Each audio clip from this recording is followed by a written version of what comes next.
Hello again, everyone, and welcome back to the front line with Joe and Joe. Joe Pasillo, Joe Rossinello, and once more, let us go into the breach. Joe, Larry Fink is a bad actor.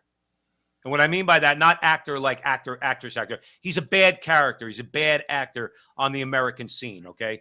Because he's imposing this ESG through a fund, BlackRock, that controls trillions, with a T, Joe, trillions of dollars, buys up rather large percentages of publicly traded companies so he could go in there and he could bully the boards of directors to adopting ESG. Joe, tell people what ESG is.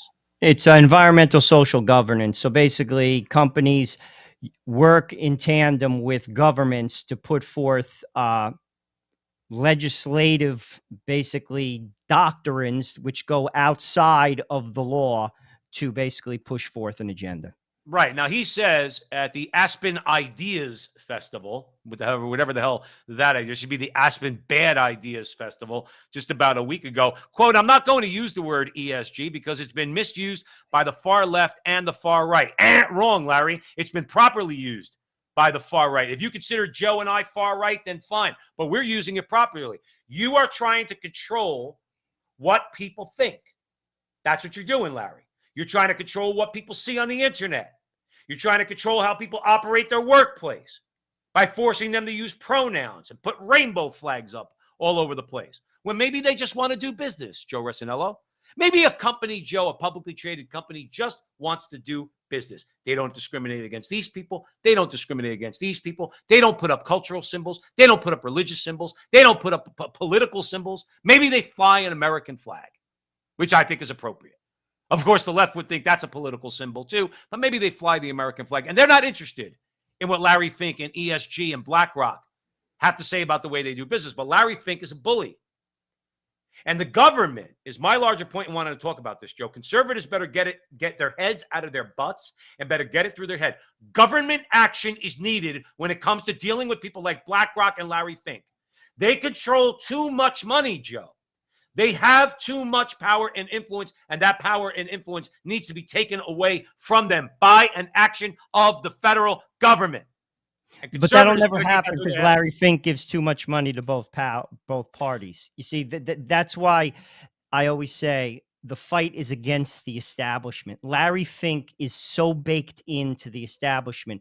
To take him down is next to impossible. But I am going to tell you how ESG is going to be taken down. It will be a lawsuit, and I'm going to lay it out.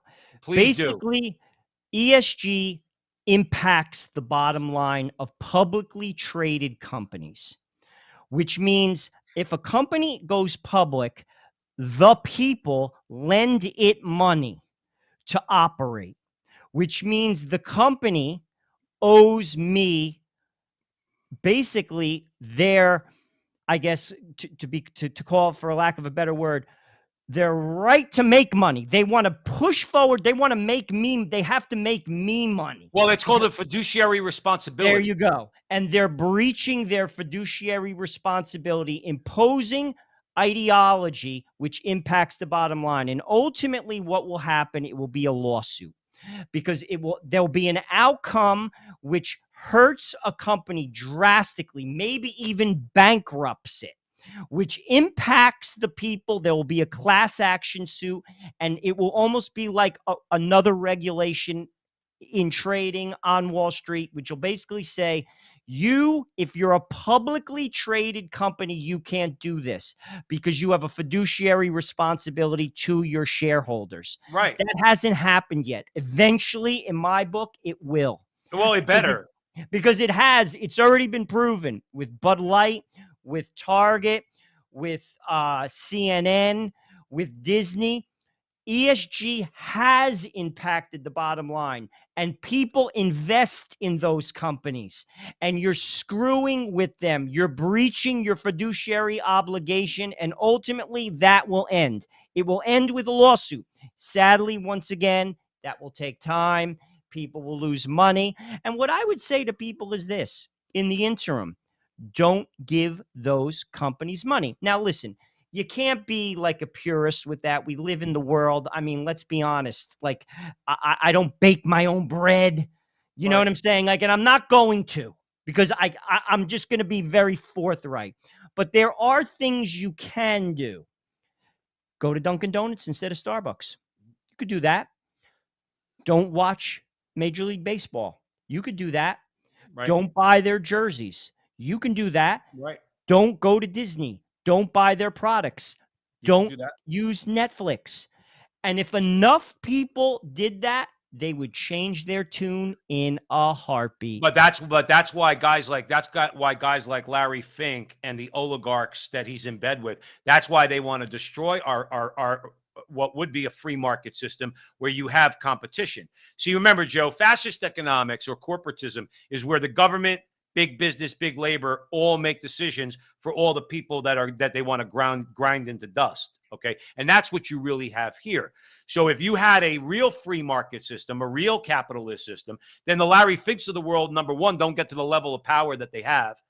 See, he's that rich because of the government, because the government allowed him to get that rich. He should not, BlackRock should not control trillions of dollars. No, I would agree with you. They should not. It would be, because I what would they could agree. do is they could create barriers to entry. They could create barriers to entry to different industries, and then you're going to stifle competition, and therefore you're going to have to use Amazon. You're going to have to, if you want to buy products. We're going to put all your mom and pops out of business. See, that's corporatist or fascist economics. That's what they want. That's what Larry Fink is all about, and he's going to impose this. He said flat out. In other words, he's going to have a negative impact on these businesses. Joe, they don't care about the bottom line. Like you said, maybe it's going to have to be a lawsuit. He said you have to force behaviors. And if you don't force behaviors, whether it's gender or race or just anything you want, okay, say the composition of your team, you're going to be impacted. Joe, he's saying flat out, we don't care. You're going to cause your business to suffer if you don't listen to us. So if you want to thrive, problem with the World Economic Forum. I mean, and people buy into it. It's if you ask me, it's a scourge on society. right? A scourge, and history will look back on it as such.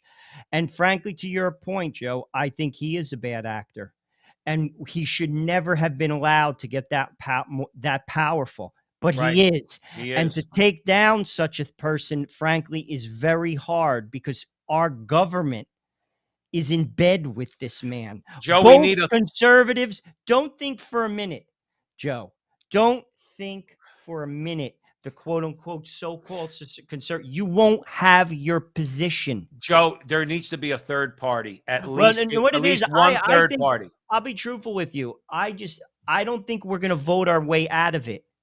Our people have to change. Well, You see, the that's first and what it foremost is, thing. because this is just, our politicians are basically catering to the ideas Well, of the Joe, people. can I throw an idea out to you? I know what you mean by change. I think we need to morally change. All right, Yes.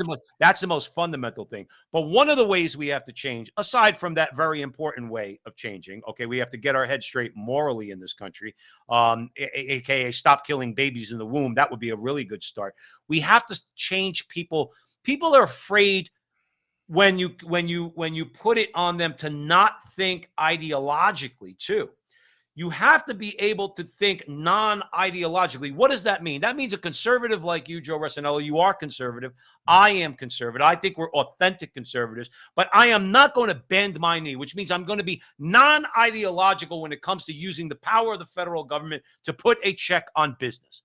Now, do I want the government to have a boot on the neck of business? No. But when businesses, and that's what we're talking about here, BlackRock and Larry Fink, when they have their boot on the neck of the American people, then you cannot, as a conservative, start thinking ideologically and say, well, we can't have the government take action because that gives the government more power. Yes. You're going to give limited power to the government in that respect, to say that corporations like this cannot get that big. You have to be able to change where you're thinking outside of your tribe, okay, or your ideology or your party. And you have to be able to think independently. Back in the day when I was young and stupid, Joe, I would say, no, I don't want the government to step in because that's an intrusion into the free market. Well, now, because I'm not a child, I learned to put away childish things, as St. Paul would say. Now I say, no, the government action is needed to thwart the actions of the Larry Finks and the BlackRocks of the world. Joe, I'll give you the final word.